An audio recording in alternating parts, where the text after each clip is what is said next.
How to hide your location on Snapchat. Hey everyone, welcome back to our channel. In today's video I will guide you on how you can hide your location on Snapchat, so make sure to watch the video till the very end. So if you'd like to hide your location on Snapchat, all you have to do is go ahead and first of all make sure to launch the Snapchat application here.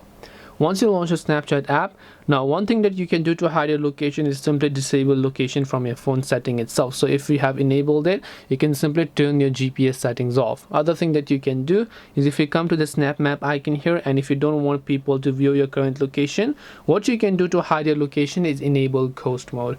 Now to enable the ghost mode, tap the gear icon located at the top right hand side of the screen.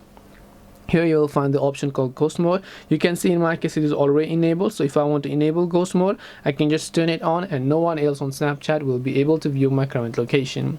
This way you will be able to hide your location on Snapchat. Hope this video was helpful. If you have any questions, feel free to leave them down. Thank you for watching and see you in the next video.